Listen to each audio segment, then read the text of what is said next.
ladies and gentlemen, Des O'Connor.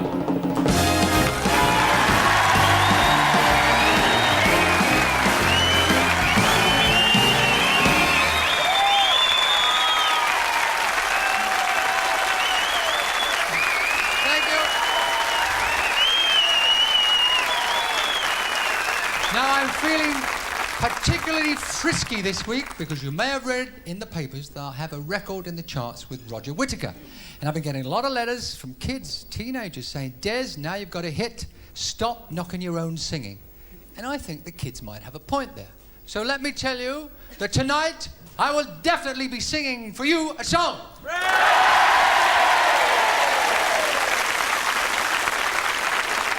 Well, if you like it that much, I may sing 4 or 5 songs tonight.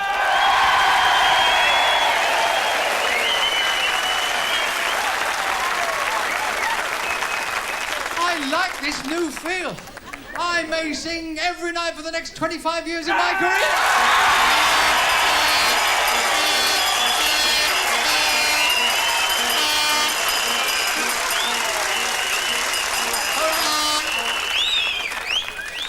That's what I like, taste.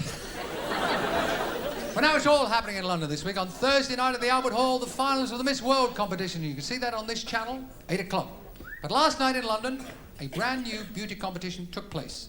The first finals of the new Miss Mega Globe competition.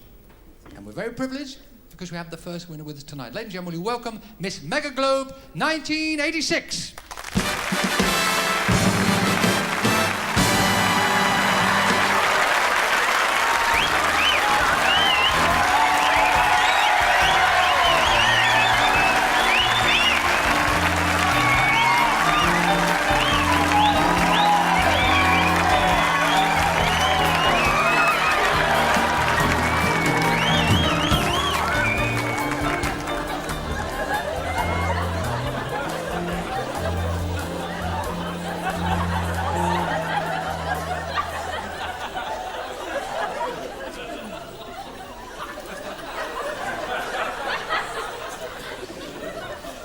May I welcome you here, and of course the public would like to know, what is your name?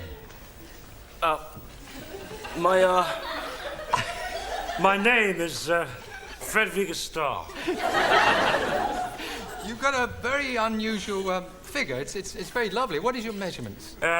38, 28, and have I got a surprise for you, Des? Certainly an unusual shape. Do you take anything for it? Yes, Des. Anything. Well, now, there must have been about 600 contestants in Miss Mega Globe. All different cultures.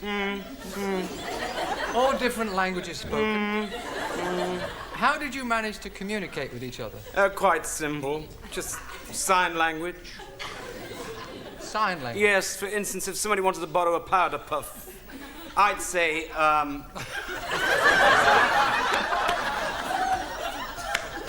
What does that mean?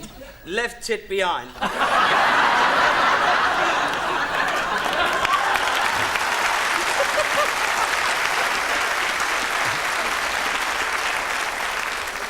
Well, now, there are a lot of feminists looking in who'll say, yes, typical. Sorry? A typical eating the camera. A typical dumb blonde. What do you say to these feminists who say that all beauty contestants are just dumb blondes? What do you say? Which camera are we on, please? Pick- Oh, that one. What I say is this.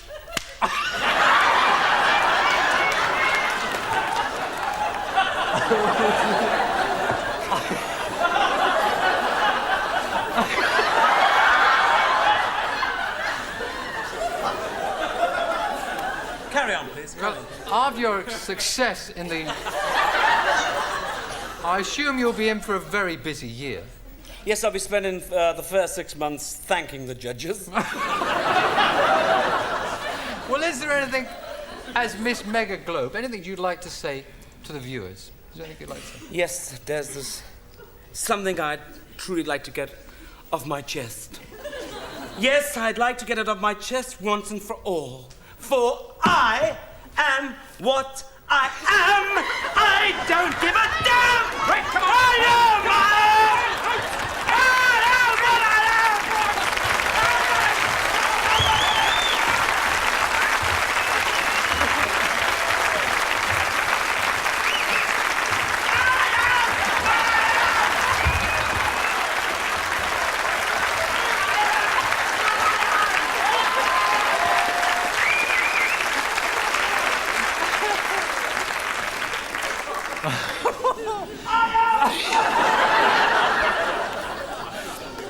Well, I can assure you there'll be more comedy later on from Freddie Starr and more comedy from funny man Stan Boardman. We'll be talking to ace newsreader Sandy Gall, that fine actor Oliver Reed, and if that is enough, Engelbert Humperdinck is joining us tonight, ladies and gentlemen. But first, here's a talented lady who's always welcome on our show. She's dynamite, tremendous talent. Please say hello to Grace Kennedy.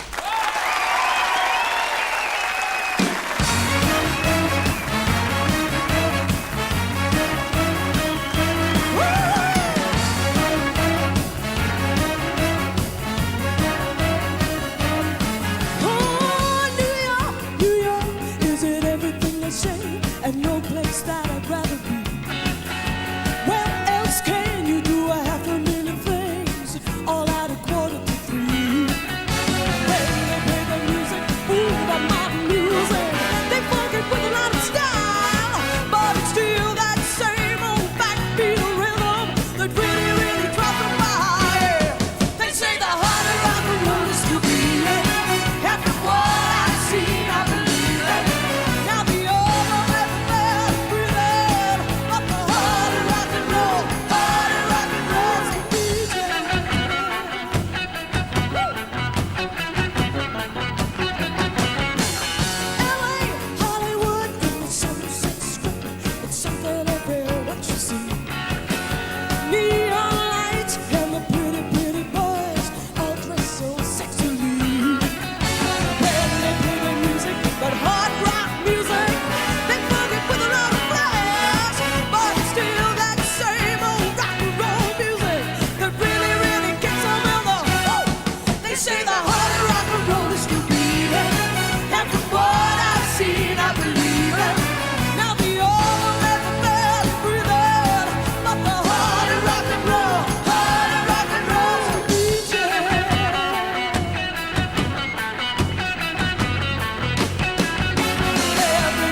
There's a very, very talented lady, Grace Kennedy. Now, we have a policy on this program. If someone gets laughs, we invite them back. I had a job getting on the show myself this week. Here's a very talented man. He's welcome back on this show anytime. Stan Boardman, ladies and gentlemen.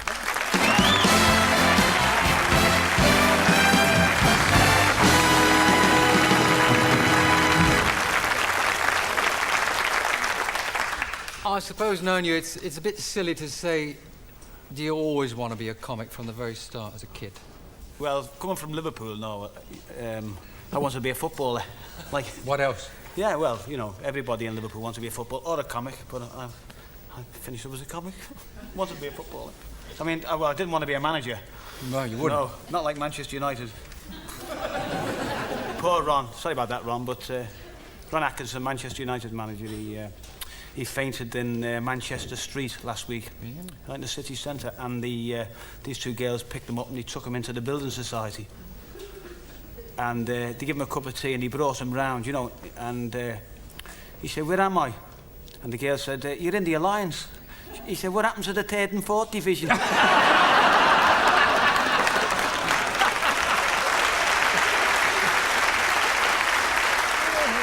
You go to a lot of football matches. I mean, that's one of your hobbies. What about this? Do you see the ground, the trouble at the ground, do you see it getting better? Well, When yeah. I say better, I mean, is it for the better? Well, I think so. In Liverpool, I mean, so we got a bad name, but there's never any trouble at Liverpool games. Never any trouble. All this trouble is down in London. You've got to get out of here later, you know? Well, yeah, but, you know what, I mean, in London, they have, like, West Ham and Tottenham. I went to see them last, and they're nutters. Yeah. I went to watch West Ham and Tottenham, and there was a bomb scare. This policewoman was searching everybody. I went back twice. She was like that. And there was an Irish fella standing there. He had his cap on back to front. He just thought he'd been in. He was like that. And he had a parcel under his arm, and the policewoman said, "What have you got under your arm?" He said, "There's, what have you got?"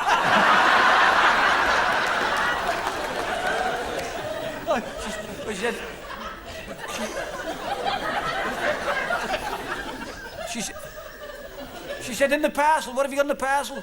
He said, "It's me sandwiches, it's me lunch." She said, "It's chicken." He said, "It's not, it's turkey." Can't be those goodies. Are you interested in this American football I've been watching on ITV? Oh, no, I never watched that. You know, it wouldn't last Well, 5 the- minutes in Liverpool. The Cop is your land, isn't The it? Cop, yeah. Could you imagine the American football there? Yeah. Hey, ref, he's got all of it. Foul. No, my place is the Cop. I've been standing at the Cop for years, you know. And the Cop, people who don't know where the Cop is, it's sort of one end of the ground, and where everybody stands, there's 25,000 people standing there, you know, just show you. And they stand, and they stand like that. And I went to watch a match, I'm standing there like that, and there's 25,000 people like that, you know, and I'm in my wellies, see, and because the toilet's miles away. Do you get it? Anyway, no, keep on. And over the loudspeaker comes a voice, you know, "Beware of pickpockets." And you're like that, you can't move, you know. And just then a hand with me pocket like that, you know. And I've got a hole in that pocket.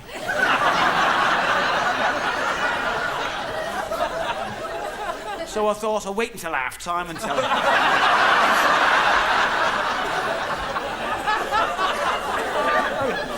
And then another hand went in that pocket like that. And I've got it all in that pocket. And they shook hands with it. He didn't get a sausage.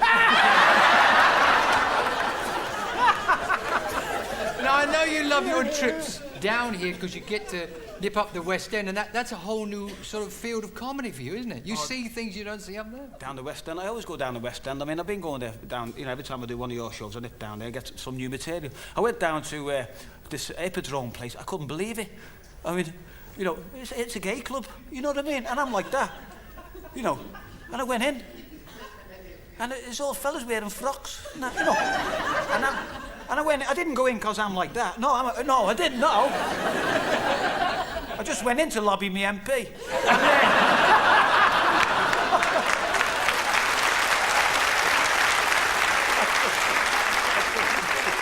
I didn't see him, but I saw the chief whip.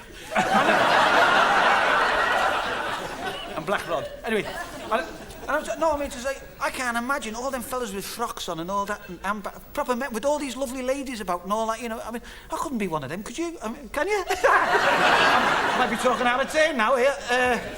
You reckon every 1 in 3 is, you know. So if you're not, have a look, good look at you, mate. No, I couldn't be one of them, could you? Not really. I can't stand pain. It's nice. It's nice. It's And nice. what enjoyment did he get out of that? It's nice. Nice to talk to you and not have a conversation about those people over on the continent. You know I'm referring Got to. off that quick, didn't Very quick. I'm no fool. I want to be here next week. Get your hand off your hip. What about? Yes. Tell us about your friend. Yeah. Put your hand back on your hip. Tell us about your friend. The Germans. Who else? No, you know, everyone's asked me about the Germans because you say, well, did he bomb your chip shops? I said, yeah, but he bombed everybody's chip shops, didn't he? I mean, they bombed in Poland. I mean, they bombed Poland's chip shops. Did he have them? All right. Is he Polish? Just blessing you. No, I said Poland. I mean, did you see that fella on This Is Your Life about a few weeks ago? Charlie Polanski. He came over here and he was walking down Oxford Street and Eamon Andrews jumped out the door with his red boot and said, Charlie Polanski, this is your life. And he said, yeah. So he says, you're coming with us to the studios where all your friends are there and we're going to tell us all about what happened because you are a famous fighter pilot during the war. You shot down 25 Fokker Wolves. Wonderful plane. Yeah, so we went there. He said, Charlie Polanski, you're here now. There's 15 million viewers watching. Tell us what happened. He said, well, I was flying in a Spitfire over the English Channel. And I am in the Spitfire. And all of a sudden, I see in front of me 2 fuckers. I thinks to myself, I must shoot one of the fuckers down. So I shoot one of the fuckers down, and the other fucker went into the clouds, so I followed him. And I lose the fucker. And then I come out of the clouds, I look around. He's gone. And in the mirror, I look behind me. The fucker is behind me. Eamon Andrews said, hang on, Charlie Polanski, you've got to explain to the viewers that, you know, during the war, the German fighter plane was a German Fokker Wolf. He said, that is correct, Eamon, but these fuckers were Messerschmitts. Come back in a couple of minutes with Oliver Reed and Freddie Starr.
I'm all right, lad. Just change me underwear. I'm all right.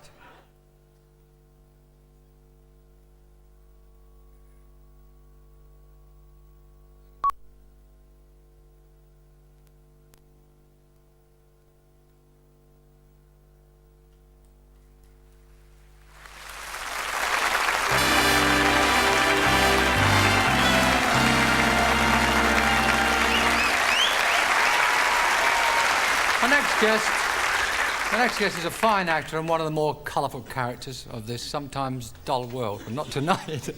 On and off the screen, he is never dull. Here's a brief glimpse of his new movie. It's called Castaway, and it stars Oliver Reed. Have a look at this.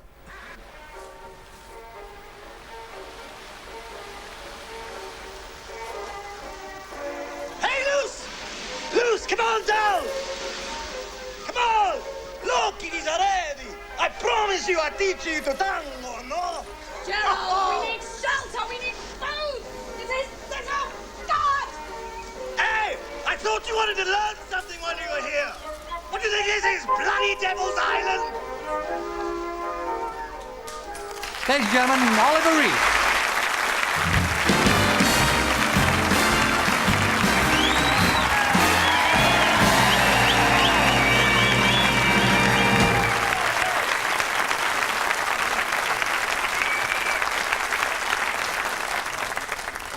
That Castaway, the movie, it's based on a true story. What attracted you, apart from the obvious talents I saw there on the beach, what attracted you to the role? Well, it's a funny thing you should answer these questions that I'm going to ask you.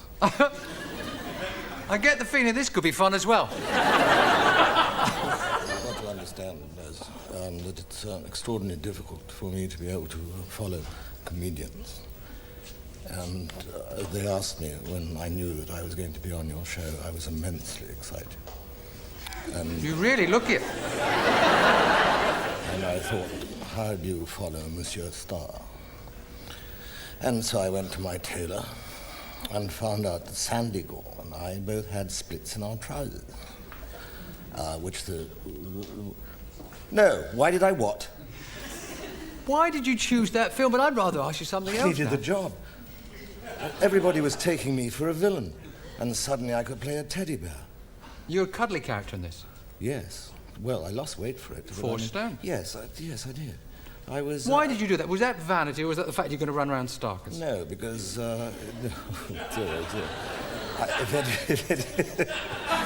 If anybody goes to see this movie, there's such a storm. And I mean, I had it in Women in Love, which is the last time I had to take my trousers off.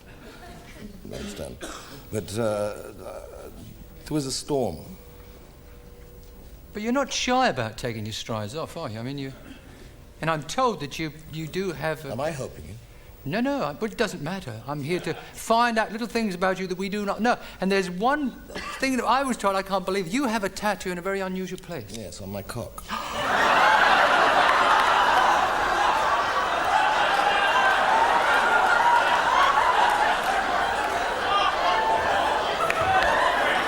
I was told that you might answer in a different way, answer that, but... Sorry, on my winkle. On your winkle. Why would you do a thing like that? Wasn't it painful, Oliver? Well, strange enough, I was in Barbados, and I'm a great fan of cricket. Cricket? Yes, incidentally, Parky, I met today. He's promoting this... he's giving prizes for the Roux brothers. He said, regards. But I was in Barbados, and I watched cricket in Barbados, and we had a bet, and then they put a red cricket ball. Actually, it was a black ball cricket club on my shoulder. And I waited until I was 43, because when I was in the army, everybody used to have tattoos, and we always thought we were very grown up. And then I had an eagle's head put over the top of it, because I thought the cricket club wasn't butch enough. And so people said to me, why have you got an eagle's head and a cricket ball on your shoulder?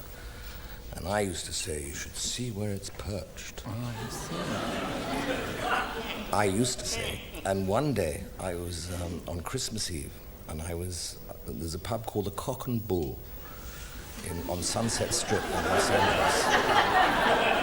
And I was with a dear friend of mine called John Miller, who claims to have found Lord Lucan and got lots of holes through his flak jacket.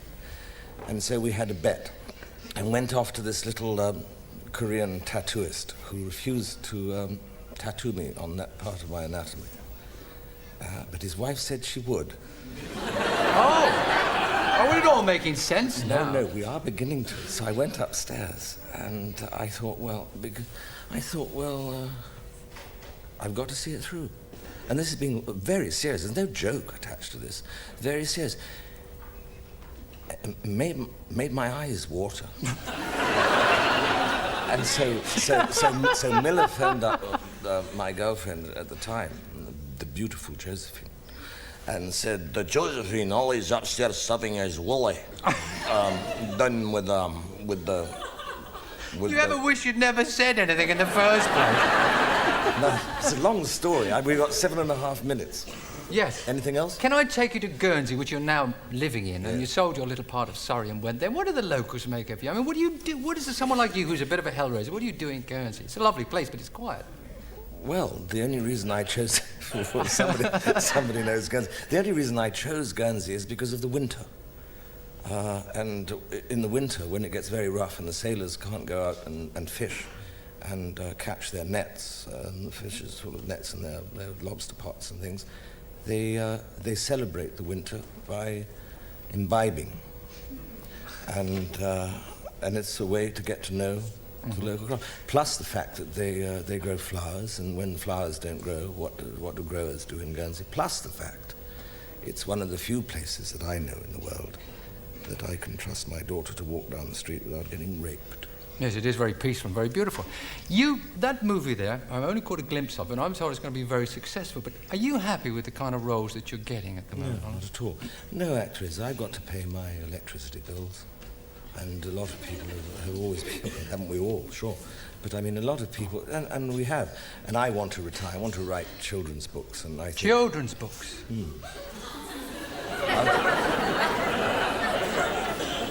What is that expression? Out of the Well, mouths of... I don't know what tattoos you're going to put in that, but I did say in the introduction, Oliver, and I was... Star will tell you. Yeah, Or you, show actually, you. you and him are a right win double, you two. I was told that Oliver, you know, is a character, be fun, and he's never dull, and I certainly agree with that. He's certainly not dull, is he? Ladies and gentlemen, Oliver Reed, we wish him every success.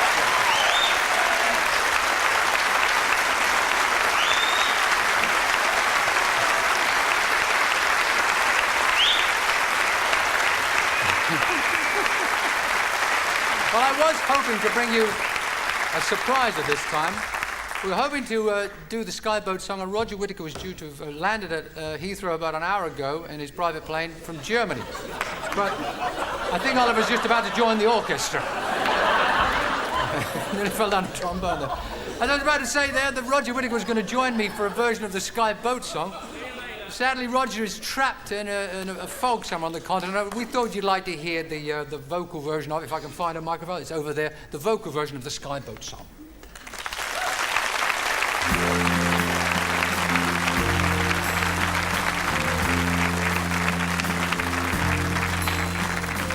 Speed, Bonnie boat, like a bird on the wing. Ah, what the sailors cry. Carry the land that's born to be king. Home on the sea sky.